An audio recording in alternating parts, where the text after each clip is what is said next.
The Stage Management Association, based here in South London, represents over 750 professional and amateur stage managers from across the country. It provides a vital resource for information and guidance in matters of health and safety and best practice throughout the industry. One of the questions that we get asked a lot is about special effects in performance. Now, if you run your theatre, you will have a licence for performance anyway, and the conditions of that licence will tell you whether you need to inform them of special effects, etc. If it's not your theatre that you're staging the show in, you should definitely start having a conversation with the theatre as early as possible when you know that you will be using special effects, because the theatre may impose conditions or they may need to seek consent in the terms of their licence. The responsible authority may want to see a special effect in action before they give permission. So all this needs to be decided as soon as you possibly can. There are consequences if you don't inform the responsible authority, mostly your licensing authority. So the most basic one is that they might be reluctant in future to grant you another licence. So if you're a group that produces regular shows, this could really affect what you're able to do. They might also impose much stricter conditions on a future licence. So you're always advised to keep a conversation going with them and to inform them of what you're going to be doing. The main thing to say is that none of these people are there to stop you doing what you want to do. What they're there to do is to ensure that it is done in a safe manner.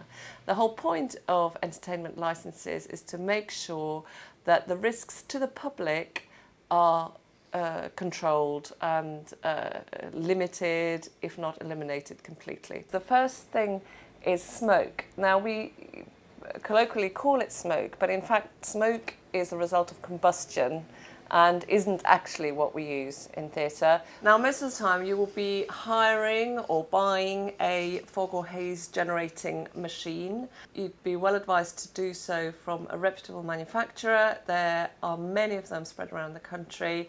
There's bound to be one near your theatre. For instance, there's Lemaitre, there's Just Effects, there's Sky High, there's Wells, and there's many others. Now, it's coming up to Christmas, and your group may be thinking of staging a panto, and of course, essential ingredient for all good pantos are some stage pyros. Now, you should bear in mind that pyrotechnics really are small explosions, and they generate smoke, heat, and debris. And so they are dangerous special effects to be operating, and there are very strict rules for these. They do in fact come under the manufacture and storage of explosives regulations. Ideally, if you can, you should send off one person from your group to be trained by the Association of Stage Pyrotechnicians. They run one-day courses all over the country, all year round, and they're not only extremely informative and will make sure that your group complies with all the regulations, but they're also great fun because you get to trigger loads and loads of pyros in a safe way. And you can also, through them, find someone competent to do the pyros for you if you really want to use spectacular effects and feel that this is beyond a person in your group. Smoking on stage is something that we always get questions about. As you will all be aware, there's been a general smoking ban in the United Kingdom for a few years now, which also applies to the stage, except in England, where if the artistic integrity of the production demands it, the performer may smoke in performance, but not in rehearsals. If you wish to rehearse the smoking scenes or the action related to the smoking, you need to do it outside in an open space, outside your rehearsal room or the theatre. And as I say, this does not apply to Northern Ireland, Wales or Scotland, where there's a complete ban and you can't use smoking at all. There are now electronic cigarettes, which apparently look quite realistic, which you may want to use.